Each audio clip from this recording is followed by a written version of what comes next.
एक गरीब आदमी था। वो अपनी पत्नी रानो और बेटी पिंकी के साथ एक छोटे से गांव में रहता था। गांव में टुन्नू के पास उसका अपना एक छोटा सा खेत था, जहां पर उसने नींबू के कुछ पेड़ लगाए थे। वो उन पेड़ों पर उगे नींबुओं से शिकंजे बनाकर उन्हें बाजार में बेचा करता था। रानो, मैं खेत से नींबू तोड़कर ला रहा हूँ, तब तक तुम शिकंजी का मसाला तैयार कर दो। कल शिकंजी का सारा मसाला खत्म हो गया। शिकंजे में जब तक मसाला ना पड़ा हो तब तक शिकंजी पीने का मजा ही नहीं आता। ठीक है जी, जब तक आप खेत से नींबू तोड़कर लाएंगे तब तक मैं शिकंजी का मसाला बना दूंगी। टुन्नू खेत से नींबू तोड़कर लाता है, तब तक रानो शिकंजी का मसाला बनाकर तैयार कर देती है। हर रोज की तरह टुन्नू अपने शिकंजी का ठेला लेकर बाजार की ओर निकल जाता है। बाजार में टुन्नू के शिकंजी का ठेला लगते ही वहाँ पर लोगों की भीड़ इकट्ठा होने लगती है। अरे कहाँ रह गए थे टुन्नू भैया, हम सब कब से आपका इंतजार कर रहे हैं। आज तो बहुत गर्मी है, जल्दी से एक एक गिलास सबको ठंडी शिकंजी बना कर दे दो। अब तो हम सबको आपकी शिकंजी की ऐसी आदत पड़ गई है कि जिस दिन आपके हाथ की शिकंजी नहीं पी लेते उस दिन तो हमें खाना भी हजम नहीं होता है। अरे भाई, ये तो बस आप लोगों का प्यार है। आप बैठिए, मैं सभी के लिए शिकंजी तैयार कर देता हूँ। टुन्नू सभी के लिए शिकंजी तैयार करता है और देखते ही देखते कुछ ही देर में उसके ठेले की सारी शिकंजी बिक जाती है। आज तो मेरी शिकंजी रोज से भी जल्दी बिक गई। चलो अच्छा है, घर जाकर थोड़ा आराम कर लूंगा। टुन्नू अपना ठेला लेकर वहां से जाने लगता है। तभी कालू कौवे की नजर उस पर पड़ती है और वो तुरंत उसके पास जाता है। तुम तो वही ठेले वाले हो ना जो शास्त्री चौक पर शिकंजी का ठेला लगाता है? हाँ भैया, मैं वही हूँ, लेकिन आज मेरी शिकंजी थोड़ी जल्दी खत्म हो गई है, इसलिए मेरे पास और शिकंजी नहीं है। कल मैं जब आऊंगा तब आप मेरे ठेले से शिकंजी पी लेना। नहीं नहीं, मुझे तुम्हारे ठेले से शिकंजी नहीं पीनी। वो तो मैं इसलिए पूछा क्योंकि मैंने अभी थोड़ी देर पहले ही तुम्हें शास्त्री चौक पर ठेला लगाते हुए देखा था और तुमने इतनी जल्दी सारी शिकंजी बेचकर आ भी गए। ये तो बड़ी हैरानी की बात है। बस भगवान की कृपा है साहब जी, लोगों को मेरे हाथ की बनी शिकंजी पसंद आती है और आजकल गर्मी भी बहुत ज्यादा है, इसलिए शिकंजी हाथों हाथ बिक जाती है। अच्छा साहब, अब मैं चलता हूँ। जब कालू कौवा ये सुनता है तो उसके मन में भी शिकंजी का ठेला लगाने का विचार आता है। अब से मैं भी शास्त्री चौक पर शिकंजी की दुकान खोलूंगा। वैसे भी शास्त्री चौक पर हमारी अपनी दुकान है, इतने समय से वो खाली ही पड़ी है। अगर मैं वहाँ शिकंजी का दुकान खोलूंगा तो बहुत अच्छी चलेगी। ये सोचकर कालू कौवा शास्त्री चौक में शिकंजी की दुकान खोल लेता है। टुन्नू शिकंजी का एक गिलास सभी को 10 रुपए में बेचता था, इसलिए टुन्नू की ग्राहकी कम करने के लिए कालू कौवे ने अपनी शिकंजी 5 रुपए गिलास कर देता है। उसकी दुकान पर शिकंजी का कम दाम देखकर लोगों ने उसके ठेले पर आना शुरू कर दिया। तभी 1-2 दिन बाद टुन्नू अपने एक पुराने ग्राहक से पूछता है, क्या बात है भाई, मैं 2-3 दिनों से देख रहा हूँ तुम मेरे यहाँ शिकंजी पीने नहीं आ रहे। भाई टुन्नू, मैं तो ग्राहक हूँ, मुझे जहाँ सस्ता माल मिलेगा मैं तो वही सामान लूंगा। क्या मतलब? मैं कुछ समझा नहीं। इसमें भला ना समझने वाली कौन सी बात है? टुन्नू भैया, अब वो देखो, वहाँ शिकंजी की नई दुकान खुली है। वो शिकंजी का एक गिलास 5 रुपए में देता है। अब तुम उसी शिकंजी के एक गिलास को 10 रुपए में देते हो। अब तुम इस तरह महंगा सामान बेचोगे तो लोग तुम्हारे पास क्यों आएंगे? लेकिन भैया, मैं शिकंजी बनाने के लिए बिल्कुल ताजा और शुद्ध सामान का इस्तेमाल करता हूँ, इसलिए शिकंजी की लागत थोड़ी ज्यादा है। अब वो सब हम नहीं जानते, चलो अब मैं चलता हूँ। कालू कौवे की वजह से टुन्नू की ग्राहकी खराब होने लगी थी। सभी लोग अब कालू कौवे की दुकान पर जाकर शिकंजी पीने लगे थे, जिस वजह से टुन्नू को अपनी शिकंजी का दाम घटाकर 10 रुपए से 5 रुपए करना पड़ा। टुन्नू की शिकंजी का दाम कम होते ही ग्राहक फिर से उसके पास आने लगे, जिस वजह से कालू कौवा मन ही मन गुस्सा होने लगा।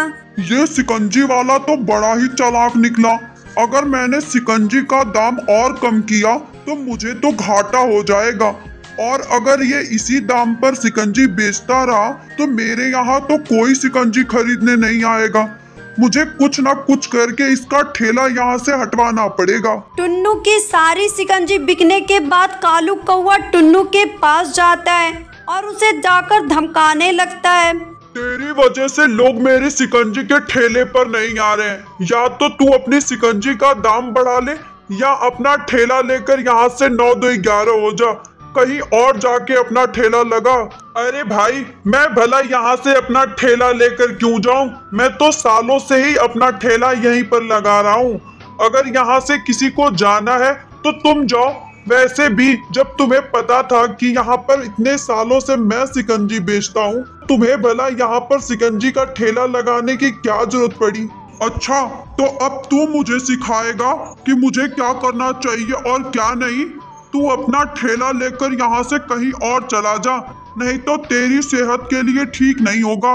मैं तुम्हारी ऐसी वैसी धमकियों से डरने वाला नहीं हूँ। मैं ईमानदार आदमी हूँ, मेहनत से रोटी कमाकर खाता हूँ। मैं इतने सालों से अपना ठेला यहीं पर लगा रहा हूँ। आगे आने वाले सालों में भी अपना ठेला यहीं पर लगाऊंगा। तुम्हें जो करना है कर लो। इतना कहकर टुन्नू अपना काम करने लगता है, लेकिन उसकी बातों से कालू कौवे का खून खौलने लगता है। बड़ी अक्ल आ गई है इस शिकंजी वाले में। कल ठेला लगाने दो, ऐसा हाल करूंगा कि 7 जन्म तक नहीं भूलेगा। अगले दिन जब टुन्नू चिड़ा अपने शिकंजी का ठेला लगाता है तो कालू कौवा वहां पर आकर उसकी पिटाई करने लगता है। जैसे तैसे टुन्नू अपनी जान बचाकर वहां से भागता है और नींबू के खेत में जाकर रोने लगता है। ना जाने इस दुनिया में कैसे घटिया घटिया लोग रहते हैं। मैं तो ईमानदारी से काम करके अपने परिवार का पेट पाल रहा था, लेकिन वो भी लोगों को खटकता है। अगर उस आदमी को काम शुरू करना ही था तो कोई और काम कर सकता था। एक तो जबरदस्ती अपनी शिकंजी की दुकान खोली, ऊपर से मुझसे मारपीट कर वहां से मुझे भगा दिया। क्या इस दुनिया में शरीफ लोगों की कोई जगह नहीं है? मेहनत करके रोटी कमाना भी पाप है क्या? शांत हो जाओ टुन्नू, तुम ये सब क्या बोल रहे हो? अरे, ये आवाज कहाँ से आ रही है?